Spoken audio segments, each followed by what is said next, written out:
నమస్తే, welcome to AP 30 news. నేను మీ శ్రీలత. ముందుగా హెడ్లైన్స్.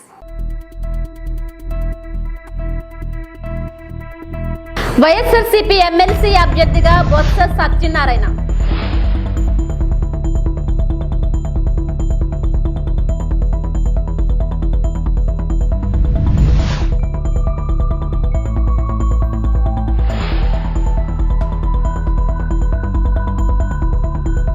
వైఎస్ఆర్సీపీ అధికారంలో ఉన్నప్పుడు వాలంటరీ వ్యవస్థ ద్వారా ఒక్క రోజులోనే పెన్షన్లు అందించాం. రేగం మత్స్యలింగం.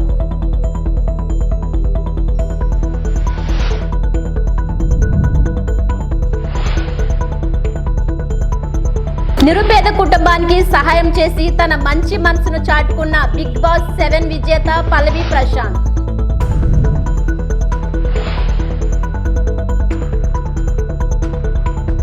పేదరికం లేని సమాజం నిర్మాణం దిశగా సీఎం చంద్రబాబు అడుగులు వేస్తున్నారు. మేం పాలకులం కాదు, ప్రజా సేవకులం అంటున్న సీఎం నిరుపేద ఇంటికెళ్లి పెన్షన్ ఇచ్చి బతుకులకు భరోసా కల్పించారు.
ఉమ్మడి విశాఖ జిల్లా స్థానిక సంస్థల ఎమ్మెల్సీ వైఎస్ఆర్సీపీ అభ్యర్థిగా బొత్స సత్యనారాయణను పార్టీ అధ్యక్షులు మాజీ ముఖ్యమంత్రి వైఎస్ జగన్మోహన్ రెడ్డి ఎంపిక చేశారు.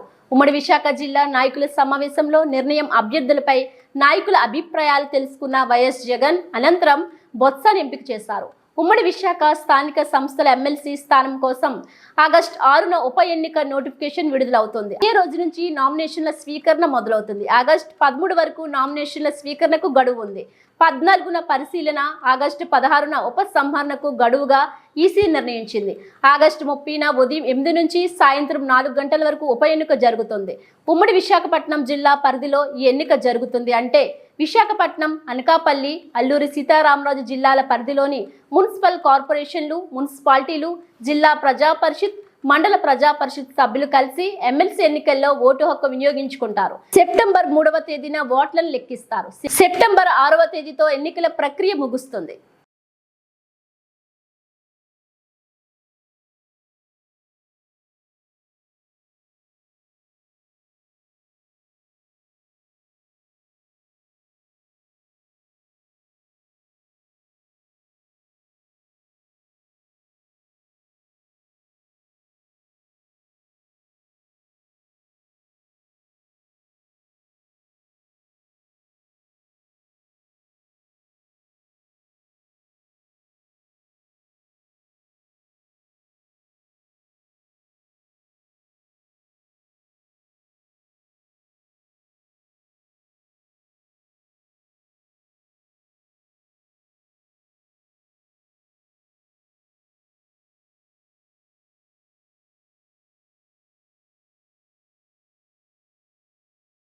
వైఎస్ఆర్సీపీ అధికారంలో ఉన్నప్పుడు వాలంటరీ వ్యవస్థ ద్వారా ఒక్క రోజులోనే పెన్షన్లు అందించాం. సూపర్ 6 అనేది ప్రభుత్వం అమలు చేస్తామని ప్రజలను మభ్యపెట్టడానికి చెప్తున్నారు, కానీ వాళ్ళు పూర్తి స్థాయిలో దీన్ని అమలు చేసేలా కనిపించడం లేదు. రేగం మత్స్యలింగం వైఎస్ఆర్సీపీ ఎమ్మెల్యే ఉన్నప్పుడు మా ప్రాంతాల్లో పెన్షన్ అనేటటువంటిది అందాలనుకుంటే కనీసం ఒక రోజులోనే వాలంటీర్ వ్యవస్థ ద్వారా అందించేటటువంటి దాఖలాలు ఉన్నాయి. ఒక పంచాయతీ పరిధిలో సుమారు 20 నుంచి 24 అంబులెన్స్ వరకు కూడా ఉన్నాయి. మరి ఆ రోజుల్లో ప్రతి ఇంటికి వెళ్ళి అంటే సుమారు 50 గడపలకి ఒక వాలంటీర్ వ్యవస్థ ద్వారా ఒక వాలంటీర్ నియమించడం వల్ల ఎప్పటికప్పుడు వాళ్ళకి అందేటటువంటి సంక్షేమ పథకాలు అయితేనేమి, అలాగంటే ఈ పెన్షన్లు అయితేనేమి త్వరగానే అందినటువంటి దాఖలాలు ఉన్నాయి. కానీ ఈరోజు టీడీపీ ప్రభుత్వం వచ్చిన తర్వాత మరి టీడీపీ ప్రభుత్వంలో ఈరోజు పెన్షన్ ఒకే రోజు ఇచ్చేస్తామని చెప్పేసి బల్లలు గుద్ది చెప్తున్నారు. కానీ ఒక రోజు ఇచ్చేటటువంటి సాధ్యమైతే కాదు. ఎందుకంటే సచివాలయ వ్యవస్థ ద్వారా ఉండేటటువంటి ఉద్యోగస్తులు చాలా తక్కువ మందే ఉంటున్నారు. మరి ఆ రోజు వైఎస్ఆర్ పార్టీ గవర్నమెంట్లో ఒక 50 ఇళ్లకు ఒక వాలంటీర్ వ్యవస్థ ఉండడం వల్ల అంటే వాళ్ళకి అందించాల్సినటువంటి పెన్షన్లు 1వ తారీఖు ఉదయానికల్లా అవతాతులకు అందినటువంటి దాఖలాలు అయితే ఉన్నాయి. మరి ఈ కొత్త ప్రభుత్వం అంటే తెలుగుదేశం ప్రభుత్వం వచ్చిన తర్వాత మరి వాలంటీరు వ్యవస్థ ఎప్పుడైతే ఎత్తేసి సచివాలయ వ్యవస్థ ద్వారా మరి అందిస్తామని చెప్పేసి అంటున్నారో ఆ అందించడానికి సమయం అనుకూలంగా లేకపోవడం, లేదనుకుంటే ఆ గ్రామాలకు వెళ్ళి ఇచ్చేటటువంటి పరిస్థితి ఉన్నటువంటి కొద్దిమంది సచివాలయ సిబ్బంది సరిపోయినటువంటి దాఖలాలు లేవు. అంటే స్టార్టింగ్లో వీళ్ళు ఏం చేశారంటే సచివాలయానికి వచ్చి పెన్షన్లు తీసుకోమని చెప్పేసి చెప్పడం కూడా గతంలో జరిగింది. ఆ పెన్షన్ల కోసం సుదూర ప్రాంతాల నుంచి వచ్చినటువంటి వాళ్ళు కొంతమంది మధ్యదారిలో చనిపోయినటువంటి దాఖలాలు కూడా ఉన్నాయి. అది ఒకసారి మరి టీడీపీ ప్రభుత్వము ఒకసారి వెనక్కి చూసుకోవాలని చెప్పేసి నేనైతే చెప్తున్నాను. మరి ఈరోజు మేము అంటే వైఎస్ఆర్ పార్టీ ప్రభుత్వం ఉన్నప్పుడు సుమారు పెన్షనర్స్ తీసుకున్న టైంలో 5 రోజులు టైం గడువిచ్చేవాళ్ళు. 5 రోజుల్లో వాళ్ళు వచ్చి ఆ పెన్షన్లు కలెక్ట్ చేసుకునేటటువంటి దాఖలాలు ఉండేవి. కానీ ఈరోజు టీడీపీ ప్రభుత్వం ఏమంటుందంటే మేము ఒక రోజులోనే పెన్షన్ ఇస్తాము, ఆ పెన్షన్ తీసుకోకపోతే తిరిగి 2వ రోజు కల్లా మళ్ళీ అది ప్రభుత్వ ఖజానాలో జమ చేయమని చెప్పేసి అనడం అనేటటువంటిది విడ్డూరంగా ఉంది. చూసేవాడికైతే ఎబ్బెట్టుగానే ఉందని చెప్పేసి అయితే నేను పత్రికాముఖంగా లేదానికి మరి టీవీ ఛానల్స్ ద్వారా కూడా నేను తెలియజేస్తున్నాను. కాబట్టి ప్రభుత్వం ఈ పద్ధతిని మార్చుకొని ప్రజలకి చేరువగా ఉండేటటువంటి విధానాలను అవలంబించమని చెప్పేసి డిమాండ్ చేస్తున్నాను. బిగ్ బాస్ 7 విజేత పల్లవి ప్రశాంత్ ఓ నిరుపేద కుటుంబానికి సహాయం చేసి తన మంచి మనసును చాటుకున్నారు. ఇటీవల పరమేశ్వర్ అనే రైతు ఆత్మహత్య చేసుకోగా కుటుంబాన్ని ఆర్థిక సహాయం చేసి వారికి బాసటగా నిలిచారు పల్లవి ప్రశాంత్. వివరాల్లోకి వెళ్తే మెదక్ జిల్లా చిన్న శంకరంపేట మండల కేంద్రంలో ఇటీవలే ఆత్మహత్యకు పాల్పడ్డారు రైతు దాదువాయ్ పరమేశ్వర్. కాగా ఇతని భార్య శంకరమ్మ 3 కుమార్తెలు పడుతున్న కష్టాలను తెలుసుకున్న పల్లవి ప్రశాంత్ గురువారం చిన్న శంకరంపేటలోని వారి నివాసానికి వెళ్లి 20,000 రూపాయలు అందజేశారు. కుటుంబం తీవ్ర ఆర్థిక సంక్షోభంలో కూరుకుపోవడంతో జూన్ 5వ తేదీన పరమేశ్వర్ ఉరివేసుకొని ఆత్మహత్య చేసుకున్నాడు. పరమేశ్వర్కి 10 సంవత్సరాల కంటే తక్కువ వయసు ఉన్న 3 కుమార్తెలు ఉన్నారు. వీళ్ళు పడుతున్న ఇబ్బందులు తెలుసుకున్న పల్లవి ప్రశాంత్ తనకు తోచిన సహాయం చేసిన పల్లవి ప్రశాంత్కు పరమేశ్వర్ కుటుంబ సభ్యులతో పాటు గ్రామస్తులు కృతజ్ఞతలు తెలిపారు. ఇదొకటి నా అదృష్టం అనుకుంటా. నా సార్ చేల మీద ఇప్పించిన సార్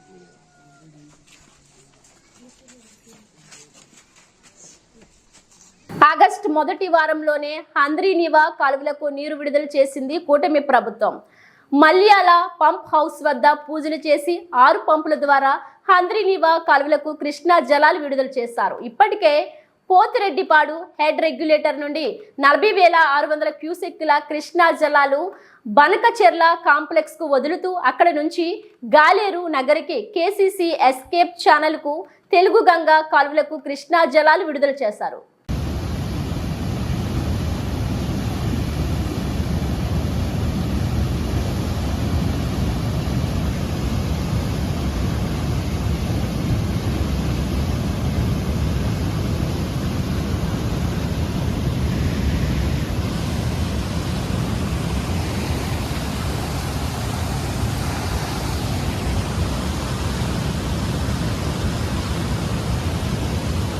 అసెంబ్లీలో వర్ధనపేట ఎమ్మెల్యే కేఆర్ నాగరాజు మాట్లాడుతూ తెలంగాణ రాష్ట్రంలో అన్ని రకాల క్రీడలు ప్రోత్సహిస్తూ క్రీడాకారులకు సహకారం ఉద్యోగ భద్రత కల్పించేలా దేశంలోనే అత్యుత్తమ స్పోర్ట్స్ పాలసీని తీసుకురాబోతున్నట్లు ముఖ్యమంత్రి రేవంత్ రెడ్డి అసెంబ్లీలో వెల్లడించారని, అలాగే నా వర్ధనపేట నియోజకవర్గం నుంచి అథ్లెటిక్ క్రీడలో ప్రతిభ కనబర్చిన దీప్తికి తగిన పారితోషికం అందించి ప్రభుత్వం తరపున అన్ని విధాలుగా ఆమెను ఆదుకోవాలని, తెలంగాణ రాష్ట్రంలో ప్రతి జిల్లాకు ఒక అవుట్డోర్ ఇండోర్ స్టేడియంలు నిర్మిస్తే యువకులు మత్తు పదార్థాలకు బానిస కాకుండా క్రీడలు దోహదపడతాయని తెలిపారు.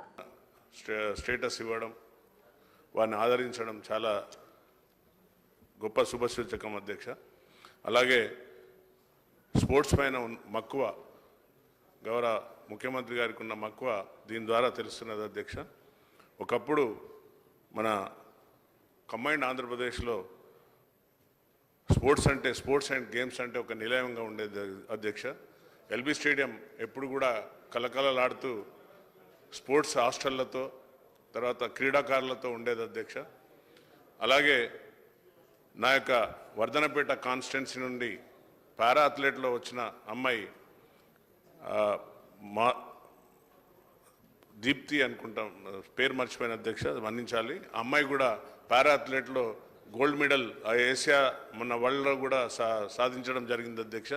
మీ ద్వారా ముఖ్యమంత్రి గారిని మరియు ముఖ్యమంత్రి గారిని కూడా వారికి కూడా తగిన పారితోషికం ఇవ్వాలని, అలాగే నేను స్వయంగా hockey national, senior national, junior national, rural nationals ఆడాను అధ్యక్ష. నేను కూడా బేసిక్గా స్పోర్ట్స్ మెన్ అధ్యక్ష. అప్పుడు గౌరవ ముఖ్యమంత్రి గారిని కూడా కేపీఎస్ గిల్ తర్వాత ఇండియన్ హాకీ ఫెడరేషన్కు గౌరవ ముఖ్యమంత్రి గారిని అధ్యక్షునిగా చూడాలని మేము కలలు కన్నాం, కానీ అది కోర్టులో ఉండి, సుప్రీంకోర్టులో ఉండి పెండింగ్ ఉంది అధ్యక్ష. కాబట్టి తప్పనిసరిగా క్రికెట్ అనేది వచ్చినాక మిగతా స్పోర్ట్స్ అండ్ గేమ్స్ మీద చాలా ప్రభావం చూపెట్టింది అధ్యక్ష. అసలు మిగతా గేమ్స్కు ప్రోత్సాహం లేక చాలామంది జాతీయ స్థాయి క్రీడాకారులు వారి యొక్క నైపుణ్యాన్ని చూపెట్టలేకపోతున్నారు. కాబట్టి ఈ యొక్క క్రీడలపైన తప్పనిసరిగా గ్రామీణాల నుండి వస్తేనే సోదరుడు అన్నట్టు ఈ యొక్క మాదక ద్రవ్యాలపైన ఒక పోలీసు మనమే కాదు అధ్యక్ష.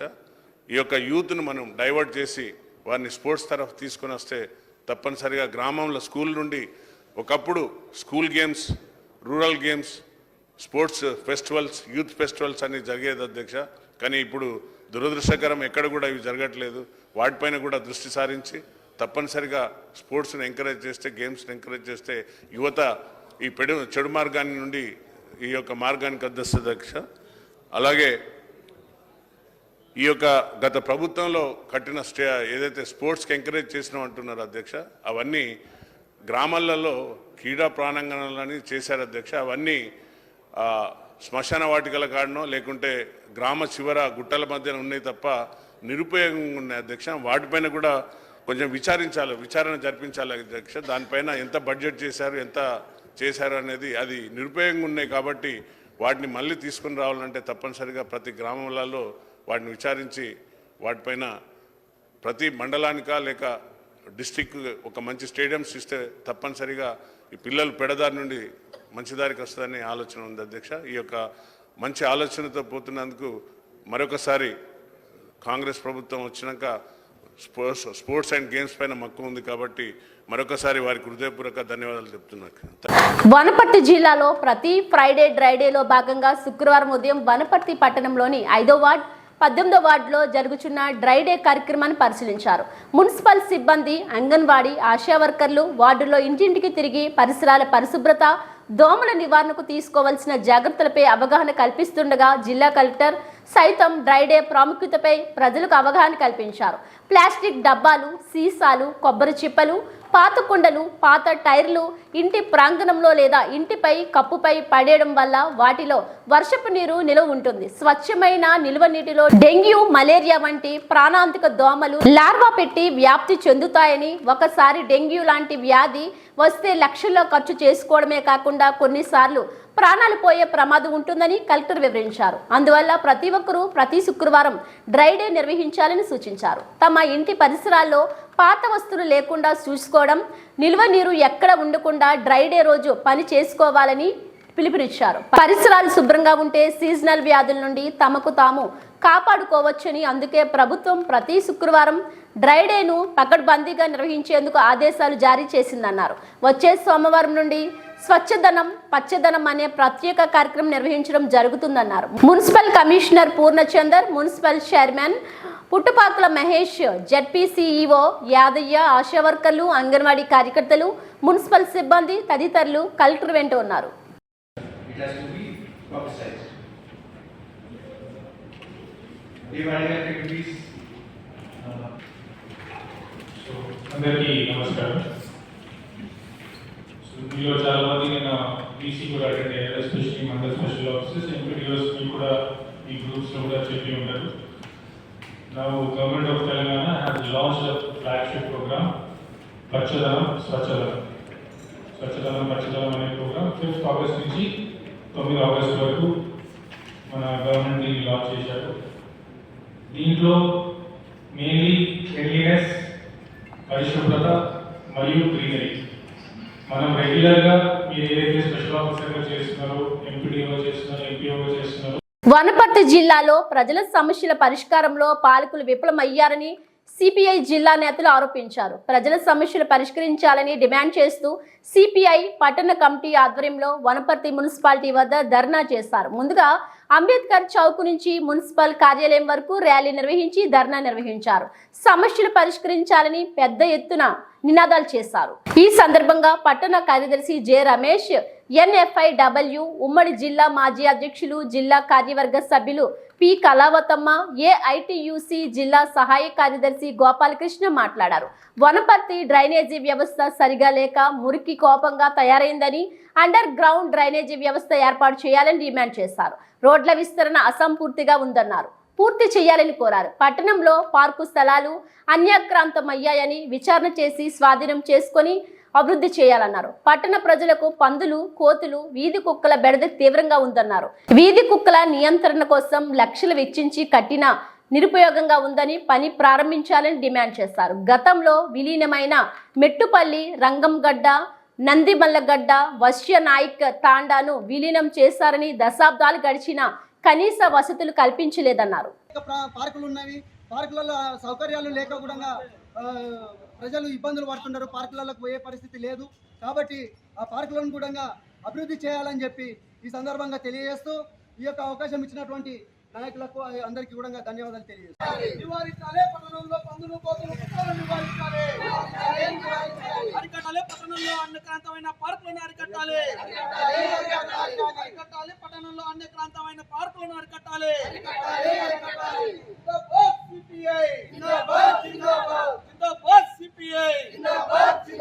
పరిష్కరించాలి పట్టణంలో నెలకొన్న సమస్యలను వెంటనే పరిష్కరించాలి. రావాలి కమిషనర్ గారు బయటికి వెంటనే. రావాలి కమిషనర్ గారు బయటికి వెంటనే.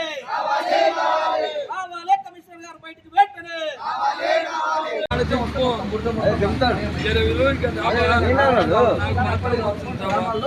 మౌలిక వసతులు కల్పించాలి. దాంతోపాటు పట్టణంలో పందులు, కుక్కలు, కోతుల బెడద తీవ్రంగా ఉంది. వాటిని నివారించాలి. గతంలో కుక్కలకు సంబంధించినటువంటి నియంత్రణ కోసం సపరేట్ గా షెడ్ ఏర్పాటు చేశారు. కానీ అది ఏర్పాటు చేశారు కానీ ఒక చూడడానికి ఉంది, చేస్తున్న పద్ధతిలో ఉంది. దాన్ని వెంటనే ప్రారంభించాలి. దాన్ని నివారణ చర్యలు చేపట్టాలి అనేది. చేపట్టాలి. దాన్ని ఇంకోటి చేయండి, దాన్ని ఇంకోటి చేయాలి. మీరు మీ కార్యక్రమం మీరు కొనసాగించి కార్యక్రమాన్ని ఇంకోటి చేయాలి. ఆల్రెడీ అయినా కూడా అది ఏందనేది మీకు కనపడుతుంది. ఇంకోటి చేయడంలో పార్కులు అనేకాంత ఉన్నదాన్ని ఉపసంహరించుకునే ప్రయత్నం చేయాలి. అంటే ఏదైతే పార్కులు అనేకాంతమైనయో అధ్యయనం చేసుకోవాలి. ఇప్పుడు మీకు వీళ్ళు రెండు ఇచ్చిన ఈ ఇందాక పెట్టుకున్న మీటింగ్ ఏంటంటే పార్కులో లేఅవుట్ ఓపెన్ స్పేసెస్ లేదా ఇవేళ ఇల్లీగల్ లేఅవుట్ ఓపెన్ స్పేసెస్, పార్కులు, పట్టణ ప్రకృతి వనాలు ఏవైతే ఉన్నాయో వాటి అన్నింటినీ ఐడెంటిఫై చేసి ఒక 10 టీములు తయారు చేసి 10 టీములు చేసి వాటిని ఐడెంటిఫై చేసి వాళ్ళు చెట్లు పెట్టి వాటిని ప్రొటెక్ట్ చేయడానికి నాగార్జున సాగర్ ఎడమ కాలువ నీటిని విడుదల చేసిన మంత్రుల బృందం. శ్రీశైలం ప్రాజెక్టు నుండి భారీగా వరద నీరు వచ్చి చేరుతుండటంతో నాగార్జునసాగర్ ప్రాజెక్ట్ ఎడమ కాలువకు తాగు సాగు అవసరాలకు నీటిని విడుదల చేసిన మంత్రులు ఉత్తమ్ కుమార్ రెడ్డి, కోమటిరెడ్డి వెంకటరెడ్డి, పాల్గొన్న ఎమ్మెల్యేలు బాలునాయక్, బత్తుల లక్ష్మారెడ్డి రోజుకు 500 క్యూసెక్కుల చొప్పున పెంచుకుంటూ 11 రోజుల పాటు నీటిని విడుదల చేశారు.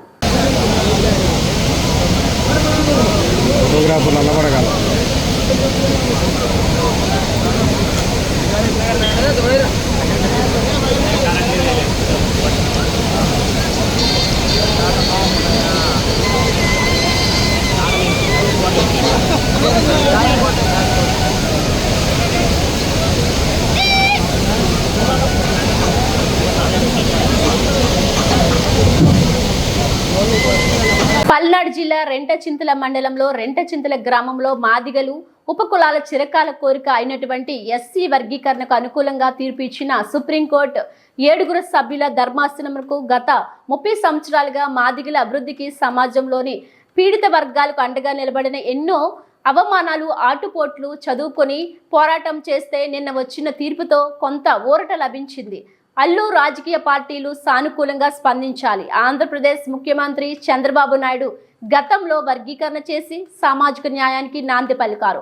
మాదిగల ఒక కులాలకు న్యాయం చేశారు. దేశ ప్రధాని నరేంద్ర మోడీ మాదిగలకు అండగా ఉంటానని మాట ఇచ్చారు. అదేవిధంగా అండగా నిలబడ్డారు. అదేవిధంగా ఎస్సీ వర్గీకరణ కోసం పోరాటంలో నిరంతరం అండగా ఉన్న యావత్ సమాజానికి ధన్యవాదాలు తెలియజేస్తున్నాం. ఈ సందర్భంగా నరేంద్ర మోడీ, మందకృష్ణ మాదిగ, చంద్రబాబు నాయుడు చిత్రపటాలకు పాలాభిషేకం చేసి స్వీట్లు పంచడం జరిగింది. ఈ కార్యక్రమంలో ఎంఎస్పీ పల్నాడు జిల్లా ఉపాధ్యక్షుడు గడ్డిపర్తి శ్రీను, మాదిగ మరియు నాయకులు, కార్యకర్తలు తదితరులు పాల్గొన్నారు.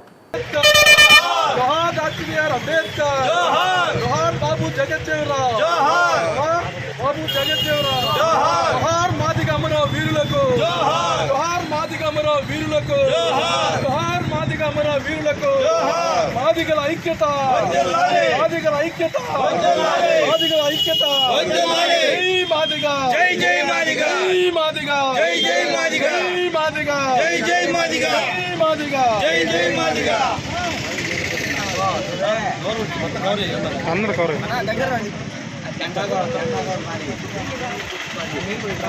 మాదిగల యొక్క చిరకాల కోరికైనటువంటి ఎస్సీ వర్గీకరణలో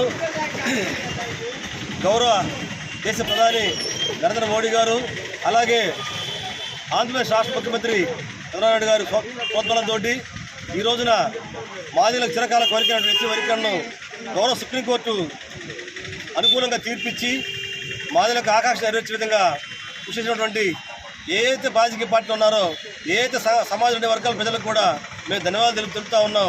మా యొక్క కోరికని, ఎందుకంటే మా యొక్క వెనుబడతనాన్ని కూడా గుర్తించి మా యొక్క అవకాశాన్ని, మాకు రావాల్సిన అవకాశాన్ని మాకు ఇవ్వాల్సిందిగా మేము చేసిన డిమాండ్కి మా కోరికను మన్నించి సుప్రీంకోర్టు తీర్పుని స్వాగతిస్తూ, అలాగే సమాజంలో ఎప్పటిలాగానే అన్ని వర్గాల ప్రజలు కూడా, అన్ని వర్గాల ప్రజలు ఎప్పుడైతే మీ గతంలో ఏ విధంగా ఉన్నామో రాబోయే రోజుల్లో కూడా దళితుల ఐక్యత కోసం కృషి చేస్తాం. కృష్ణమాధ గారి నాయకత్వంలో రాబోయే రోజుల్లో దళితుల ఐక్యత కోసం కృషి చేస్తాం. అలాగే అధికారులు తీసుకుపోతాం. మాలా మాదిలు కలిసి ముందుకు వెళ్ళడానికి మేము సిద్ధంగా ఉన్నామని చెప్పి మేము తెలియజేసుకుంటా ఉన్నాం. ఈ అవకాశం మాకు ఏదైతే మా యొక్క కోరికని, మాకు ఆకాంక్షను అందించి మాకు ఇవాళ వర్గీకరణ సాధించి పెట్టినటువంటి మహిళా నేత మాదిల మహాత్ముడు మందకృష్ణ మాది గారికి మనస్ఫూర్తిగా ధన్యవాదాలు తెలియజేసుకుంటా ఉన్నాం. మేము ఆయన గత 30 ఏళ్ళుగా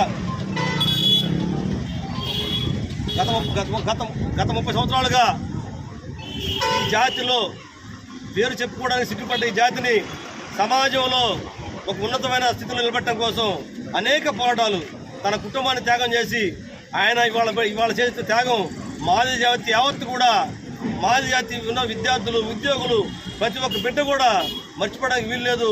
ఆయనకి ఎప్పుడు మనం రుణపడి ఉన్నాం. గతంలో ఎప్పుడైతే భారత రాజ్యాంగంలో ఎస్సీల కోసం పోరాటం అంబేద్కర్ మనకి ఎంత ముఖ్యమో, అలాగే మాదిగల మహాత్ముడు మందకృష్ణ మాది గారు చెప్పి మనం గర్వంగా, సగర్వంగా మనం చెప్పుకోవాల్సిన మా బాధ్యత మన మీద ఉందని చెప్పి మేము తెలియజేస్తూ ఉన్నాను. ఖచ్చితంగా రాబోయే రోజుల్లో ఎస్సీ వర్గంతో పాటు రాజ్యాంగ మనం వెళ్దామండి. అందుకు సమాజంలో దళిత వర్గాలను కూడా కలిసి వస్తాయని చెప్పి ఆశిస్తూ జై మాదిగ, జై మందకృష్ణ మాది గారు. సభకు నమస్కారాలు.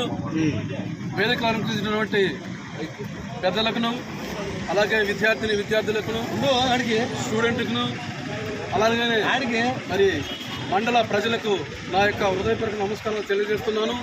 మరి మందకృష్ణ మాదిగ గారు మరి 30 సంవత్సరాల నుండి అలుపెరకని పోరాటం చేసి మాదిగలను ఐక్యం చేసి అనేక రాజకీయ నాయకులను ఐక్యం చేసి మరి దేశంలోనే ఢిల్లీలోనే మరి ఈ యొక్క ఎంఆర్పిఎస్ జెండాను ఎగరవేసినటువంటి ఘనత మన మాదిగ సోదరులకే ఉంది.